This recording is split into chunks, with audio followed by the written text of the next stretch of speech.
Graça e paz, meus irmãos. Seguindo aqui na nossa disciplina de teologia bíblica da missão, agora nós chegamos à renovação da aliança. Por que renovação da aliança? É importante nós termos em mente, principalmente quando a gente pensa em teologia bíblica. A teologia bíblica ela parte do princípio de que a revelação de Deus é progressiva, há uma única aliança ou pacto, e a cada etapa da revelação ele vai sendo acrescido de detalhes e novas cores. Mas há um único pacto celebrado entre Deus e o homem. Então nós vemos que quando o Senhor chama Moisés, no capítulo 2 do livro do Êxodo, o verso 23, a partir do verso 24, diz o seguinte: Deus ouviu o gemido deles, os filhos de Israel, e lembrou-se da aliança com Abraão, com Isaque e com Jacó. E Deus viu os filhos de Israel e atentou para a situação deles. Então, o ponto de partida para o chamamento de Moisés, por assim dizer, é a continuação, é Deus levar a cabo aquilo que ele prometera a Abraão.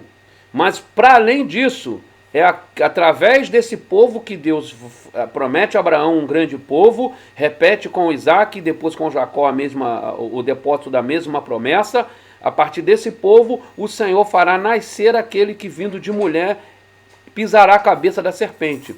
Então, na verdade, nós estamos falando de um pacto que foi celebrado, de uma promessa que foi anunciada no Gênesis 3, né? Imediatamente a queda.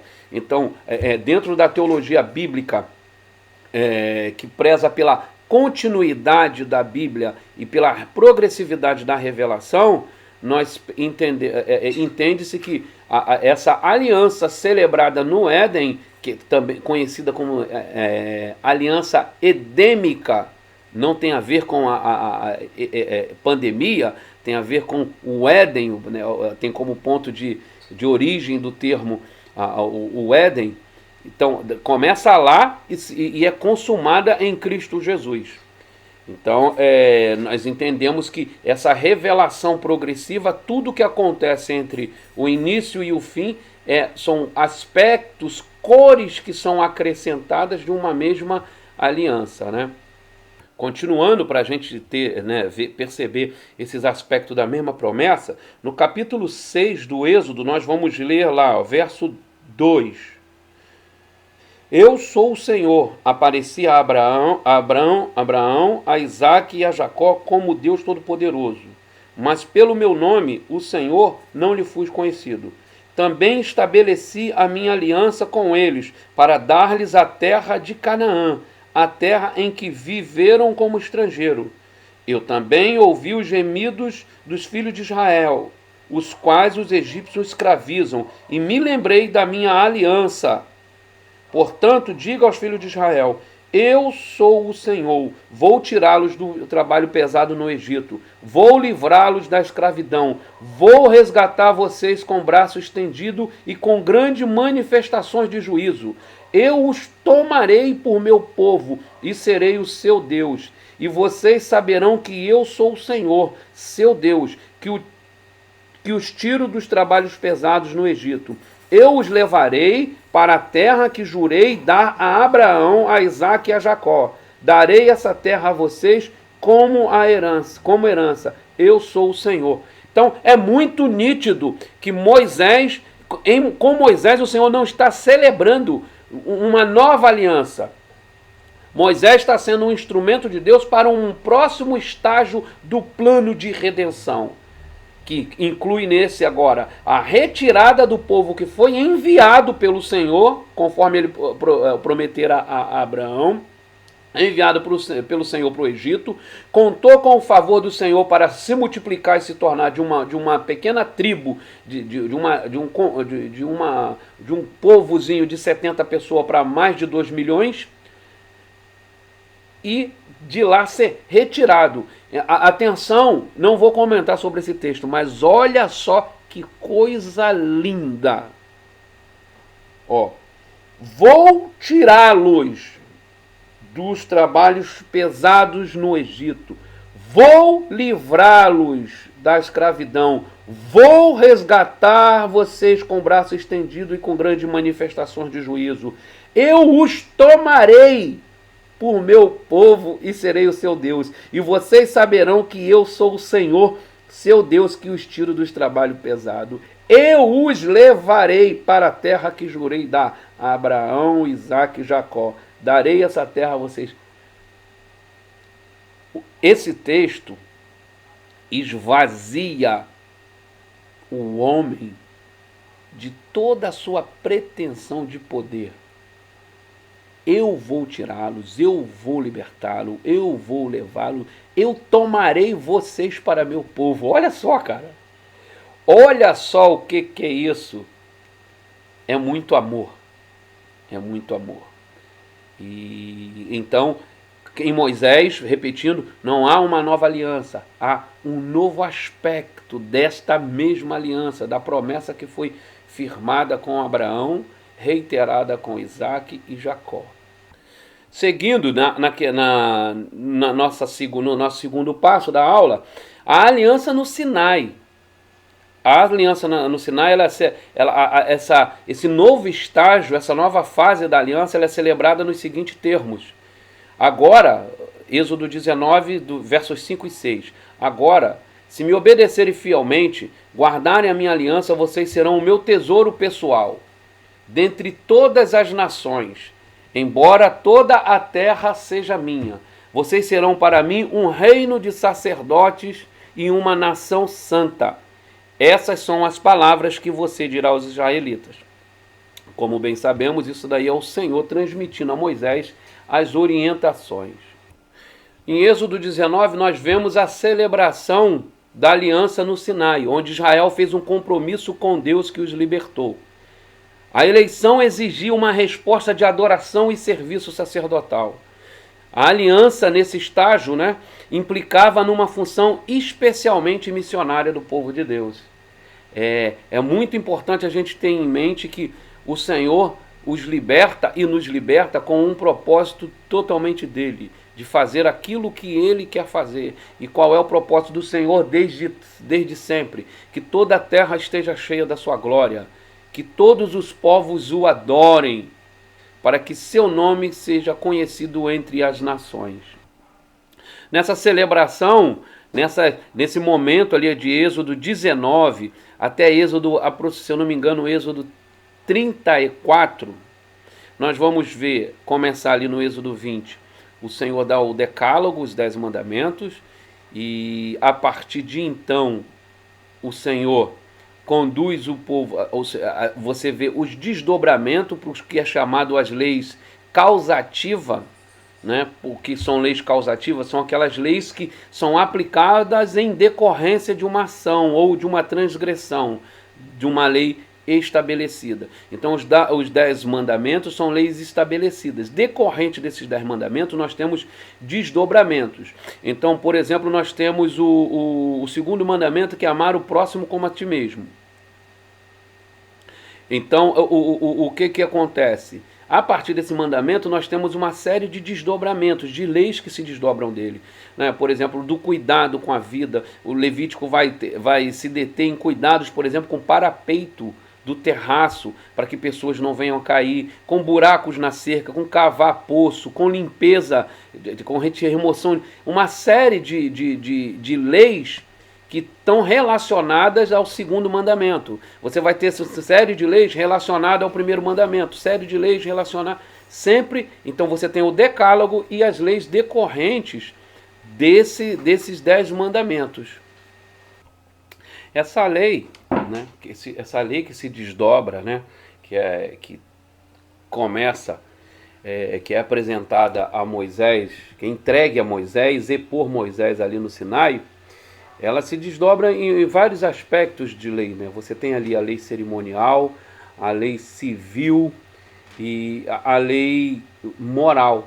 Onde a lei moral ela segue com a sua validade e utilização, ainda que muito ignorada e contestada por alguns, mas a lei moral ela permanece. a lei civil, eram leis que promoviam a justiça social dentro de Israel.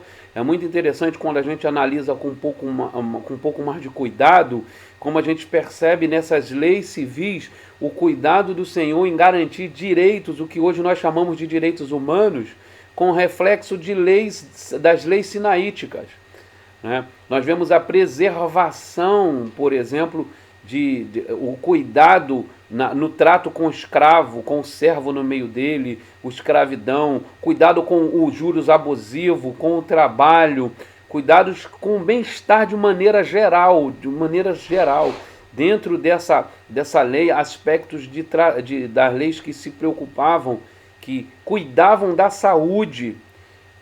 A gente às vezes se detém só no aspecto de separação das leis, né? Uma lei que separava de Israel em relação a outros povos, mas também era uma lei que colocava Israel olhando para o outro com justiça, com retidão, porque a lei existe os dois aspectos da lei, né? São ilustrados dois aspectos da lei.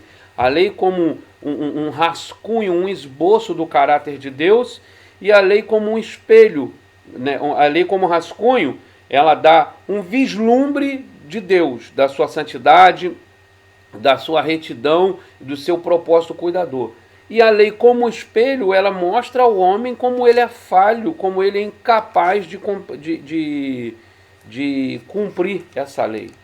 E esses aspectos são muito evidenciados na lei dada no Sinai. Então nós temos aqui, a partir no capítulo 19, Deus chama Moisés. No 20, Deus dá os 10 mandamentos de Moisés. Então você fica do 20 até o 31,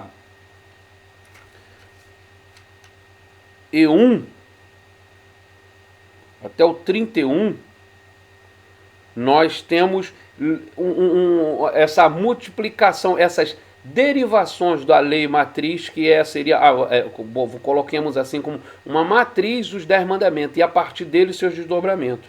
Aí no capítulo 32 nós temos a questão do bezerro de ouro, e a gente já sabe o desdobramento. Moisés retorna da presença do Senhor no Sinai, né, e lança as tábuas sobre o bezerro de ouro, e depois ele retorna até Deus e outras tábuas são confeccionadas. Mas enfim, esse não é o tema do nosso assunto. A gente perceber o aspecto missionário, mesmo dentro dessa lei, dentro da lei. E é interessante como Levítico nos mostra esse aspecto, no que tange, por exemplo, promover a justiça social. Que o Senhor, como eu disse em outro vídeo, sempre fala: para vocês, para o estrangeiro e para o servo no meio de vós. Então, se você pensar, por exemplo, acerca do evento da Reforma, diz que a Genebra de Calvino, naquele tempo, era considerado a melhor representação da cidade celestial. Era uma cidade que transpirava e respirava o Evangelho. E diz que o que acontecia? Fruto da perseguição ao redor da Europa, muitos viam de seus países, de suas cidades, para Genebra. E ali eles conviviam com essa vida de fé promovida e vivida em Genebra, e retornavam para suas cidades, para os seus povos, levando esse evangelho, levando essa mensagem, levando esse padrão de vida. Então, a vida do estrangeiro e do servo no meio do povo de Israel também tinha esse aspecto, que ao viver no meio de um povo que promove a justiça, que se relaciona com um Deus único em adoração e obediência, que se compromete em cuidar não só do ser humano, mas também a terra e toda a criação, isso é multiplicado, e isso torna Deus conhecido. Ao conhecer o povo de Deus que vive segundo as determinações de Deus, Deus é conhecido no seu povo. Então nós temos aqui, Levítico, Israel, um modelo para as demais nações. O sistema de sacrifício era um caminho para Deus e uma redenção espiritual. As leis de relacionamento, né, estão ali entre capítulo 18 e 22. Relacionamentos santificados. Então, o segundo mandamento, né, que é o segundo mandamento lá do Decálogo, como eu disse, ele tem os seus desdobramentos a partir de então, até o capítulo 32. Nós vamos ter esses desdobramentos. E esses desdobramentos, por exemplo, você vai verificar que ele se dá em Levíticos 18, do capítulo 18 ao 22, mediando os relacionamentos.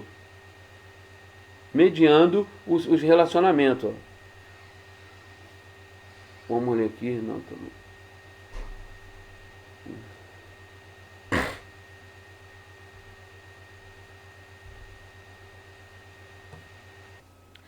Então nós temos a ideia dos dois grandes mandamentos, né, conforme dada por Jesus, né, de amar a Deus acima de todas as coisas e o próximo como a ti mesmo. E eu coloquei uma tabela que eu disponibilizo para vocês, que vai dar uma ideia disso. A gente vai dar uma olhada nela agora. Então, para ilustrar o que a gente estava falando, a ideia aqui, tá vendo? De todos os 10 mandamentos que são dados ali em Êxodo 20, do verso 1 ao 11, eles são sintetizados, né, na palavra de Jesus, né? O primeiro e o segundo grande mandamento. O primeiro, Jesus disse, o primeiro grande mandamento é: amarás o Senhor teu Deus de todo o teu coração, de toda a tua alma e de todo o teu entendimento. Este é o grande e primeiro mandamento. O segundo grande mandamento é semelhante ao primeiro, este é: amarás o teu próximo como a ti mesmo. Então nós vemos os 4 primeiros mandamentos, o aspecto de adoração. O aspecto de adoração. Como devemos nos relacionar com o Senhor. E aqui a gente abre um parêntese que é muito comum a gente ouvir no meio do nosso povo: cada um entende de um jeito, né? Cada um tem a sua fé, cada um tem a sua expressão de louvor, cada um tem a sua expressão de oração. Sim e não. Há um limite para essa liberdade de cada um se relacionar com Deus da forma que entende. Há um limite de liberdade para cada um cultuar a Deus da forma que entende.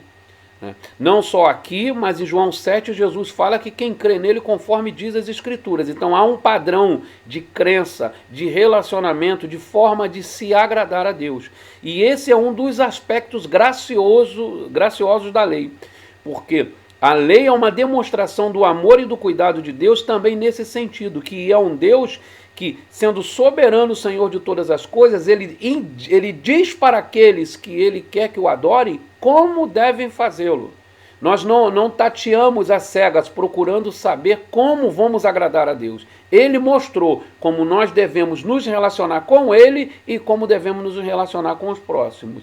Então, o primeiro grande mandamento, que a gente se refere como a primeira tábua, ela é considerando que é uma tábua de 2 pedras. As ilustrações que a gente vê, né, daquela tábua redondinha, parece até que foi feita no formão.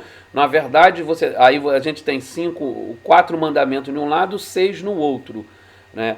Os historiadores, os arqueólogos, eles vão dizer que, na verdade, nós temos os 10 mandamentos em uma tábua e 10 em outra, porque aquilo ali era uma espécie de contrato, simbolizava os contratos que eram feitos na época, contrato em 2 vias. Então, aquilo é uma espécie de contrato. Então, no primeiro grupo nós temos do 1º ao 4º mandamento e depois do 5º ao 10º, onde o primeiro grupo se refere à adoração e relacionamento com Deus, o segundo grupo à adoração e relacionamento com o próximo. Então, todas essas relações são estabelecidas e a lei de Deus manifesta esse caráter de preocupação de relacionamento. Então nós temos que a lei de Deus vai colocar Israel numa condição de um modelo, testemunho para nações, né? A semelhança do que a igreja deve ser hoje. Então nós temos ali em Levítico 3 divisões muito claras, que do capítulo 1 ao 17, ele vai tratar da nossa questão da maneira com que nos relacionamos com Deus. No segundo grupo, na segunda parte do capítulo 18 ao 22, nós vamos ter essa direção de relacionamentos santificados, né? Como vamos como cumprir o nosso mandato social e as leis socioeconômicas e ecológicas. Alguns termos desses não soam estranho, porque observar a lei de Deus cobrir aspectos ecológicos e econômicos é meio estranho para a maioria de nós. Mas quando a gente fala ecológico, nós não estamos falando aqui de uma teologia socioambiental, não. Nós estamos falando que, como reflexo do mandato cultural de Deus, que não, o mandato cultural, lembrando, né, do mandato, né, de Deus, nós temos os três aspectos. O mandato cultural, que é a forma com que nós vamos nos relacionar com a criação, transformá-la e cultivá-la e submetê-la.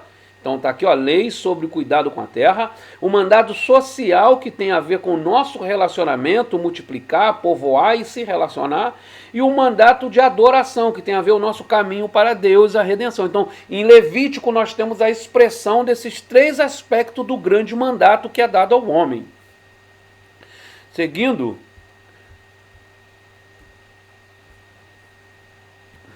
Levítico, o amor prático. Quando Deus redimiu Israel do Egito, ele chamou seu povo para ser uma nação santa, luz para as outras nações, que demonstrariam amor e justiça dele diante das nações. Levítico 19:18 diz: amará o teu próximo como a ti mesmo. É interessante que às vezes a gente ouve, né, nas palavras de Jesus, um novo mandamento vos dou. Não é um novo mandamento. Levíticos 19:18 já diz: amarás o teu próximo como a ti mesmo. Então, é esse cuidado. Novo não quer dizer sentido de ser novo. Jesus, em momento algum, quis dizer que está trazendo uma nova lei, uma nova ordem. Não. Talvez uma nova ótica, uma nova percepção, ou até mesmo uma nova aplicação da lei diante do povo do fariseu. Então é muito importante a gente ter isso em mente. Então, amar o próximo como a ti mesmo. O amor prático e concreto que se aplica às 5 áreas da vida. Por exemplo, de 9 a 10, nós vamos aprender a amar com os nossos bens. Deixar algo da colheita nos campos para que o pobre e o estrangeiro catasse o que era deixado. Requer generosidade da parte dos proprietários e esforço da parte dos pobres. Não era uma doação, era uma oportunidade de trabalhar para comer. Porque não era aquela cesta básica que chegar na porta. Mas, a exemplo de Ruth, lembrando o livro de Ruth, a exemplo de Ruth, ela se levantou e saiu. E foi para o campo onde deixaram, ela começou a cegar as espigas, né, dos respigadores. Então ela foi lá fazer aquele trabalho de catar, né, debulhar para poder trazer. Não era de mão beijada. Então amando o próximo com os nossos bens. Tempos difíceis de hoje, nós temos que amar o próximo com ações. E ações, às vezes, muitas vezes, a maioria das vezes na nossa sociedade, é amar com os nossos bens.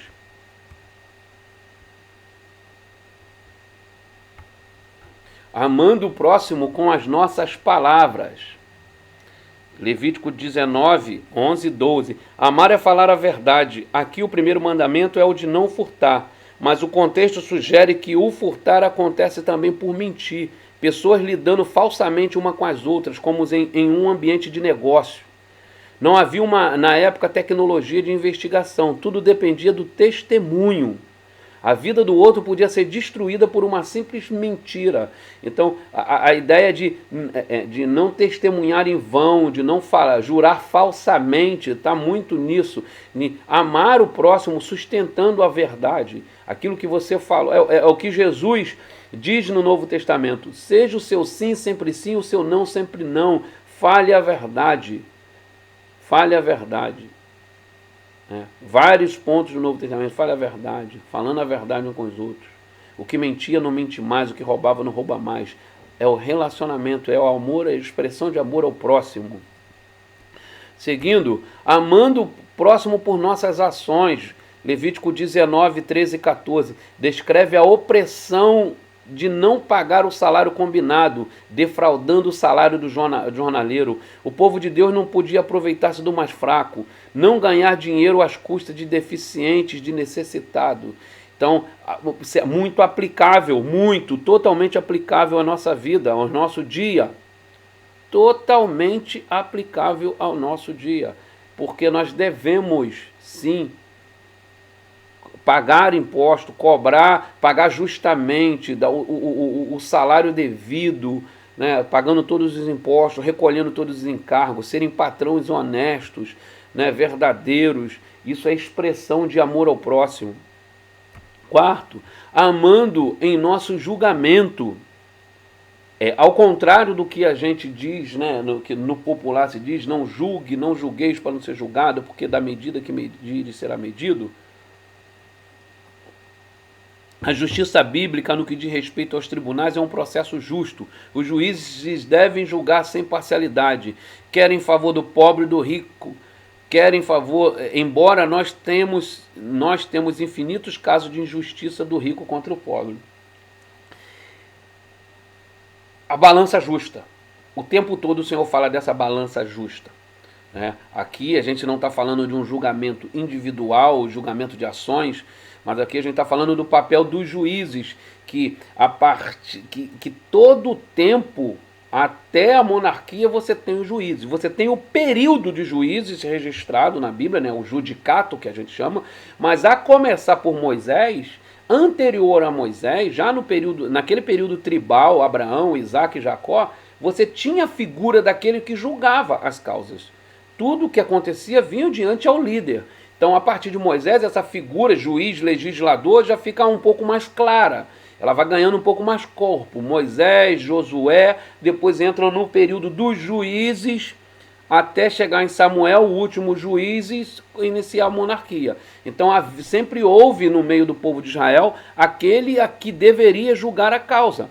Nós podemos lembrar lá ainda em Êxodo, quando Jetro, sogro de Moisés, vai visitar ele, ele fala que vê que ele está quase morrendo julgando todas as causas sozinho, e o Jetro fala, constitui líderes sobre esse povo, líder de 10, líder de 100, líder de 1000, e que eles julguem essas causas menores e aquelas mais complexas tragam a você. Então a figura do juiz era uma figura muito normal na cultura de Israel, do povo de Deus naquele tempo. Né? E ainda não era uma instituição. Do período do juiz ou judicato, no livro dos juízes ali, aí nós temos ele como instituição mesmo, né? O judicato. E a partir de então, nós temos depois a monarquia. E essa figura do juiz é a figura do juiz que nós temos hoje, do magistério, né? Que deve julgar com equidade e imparcialidade. E quinto, desdobramento desse amar o próximo como a ti mesmo é amando com os nossos sentimentos. O amor é concreto, mas é também afetivo. Não basta ser educado no exterior e cheio de ira no íntimo. Se ficarmos irados, devemos tentar acertar as coisas com nossos irmãos. Ireis, mas não pequeis, diz o Senhor. Não se põe o sol sob vossa ira. Então, existe o momento que a gente vai ficar irado, existe um momento que a gente vai ter raiva do nosso irmão, que a gente vai se indispor com ele, mas isso não pode ser uma marca do nosso relacionamento. Entendeu? Não pode ser uma marca do nosso relacionamento. Passado, a gente precisa repousar, considerar, orar ao Senhor, pedir que o Senhor nos conduza a demonstrar esse amor em nossos relacionamentos, né? Esse cuidado com o próximo. Ainda cuidando desse relacionamento, não explorem um ao outro, mas temam ao Deus de vocês. Eu sou o Senhor, o Deus de vocês. Verso 17. Capítulo 25, verso 17. O ano do jubileu deveria acontecer em Israel a cada 50 anos. A celebração tinha dois componentes. Primeiro, lidava com a terra. Com o passar do tempo, se alguma pessoa fosse forçada a vender parte da sua terra, por causa da morte, clima ruim, gafanhoto, ladrões, mal administração, toda a família receberia de volta a sua terra original no ano de jubileu. Em essência, não se podia nunca comprar ou vender uma terra, somente emprestar ou alugá-la. Você e sua descendência eram sempre donos da terra. Ainda que por um momento da sua vida, por um momento da vida da sua família, aquela terra deixasse de estar sob os seus cuidados, sob sua responsabilidade, que você estivesse obtendo dela o teu sustento, para pagamento de dívida, para um acerto. Mas o ano do jubileu, essa lei, ela garantia que no devido tempo aquela terra ia retornar para a sua família. O segundo aspecto, o primeiro lidava com a terra, o segundo aspecto lidava também com as pessoas. Quando alguém passava por aperto financeiro, devia ser contratado como trabalhador e não escravo. Mas no ano do jubileu, ele estaria automaticamente livre. Essa lei acaba se desdobrando para a questão do se vender como escravo. Nós vamos lembrar aquela passagem lá de Eliseu, onde a viúva, né, vai dizer que ela estava pronta a ser, que o filho ia ser escravo dos cobradores. Então acontecia de você se vender como escravo para trabalhar, mas haviam leis que garantiam a você o seu direito. Você trabalhava por um período determinado para quitação de dívida. E a partir de então, a partir de quitação daquela dívida, você era libertado, quite e retornava à sua terra. Nós vemos hoje a prostituição dessa lei. Por exemplo, no tráfico humano, no tráfico sexual, onde essas pessoas são traficadas de um país, de uma sociedade para outra, e ficam refém de seus traficantes, né, com uma dívida que não se quita e nunca se paga, e a pessoa sendo explorada normalmente até a morte. Resumindo este ponto 2, em resumo, a lei refletia o próprio caráter de Deus, nós já dissemos isso, né? Como um Deus compassivo, misericordioso e libertador, a sua justiça deve ser o padrão para a comunidade do seu povo, que assume para si uma característica profundamente redentora, como resposta de compromisso, de gratidão e de obediência à aliança que Yahvé havia feito com ela. Esse é o resumo. Como dito, a lei dada por Deus revela um Deus compassivo, misericordioso e libertador, que comunica a sua criação, a forma com que ele quer ser adorado, a forma com que ele quer ser, como ele quer se relacionar com o seu povo.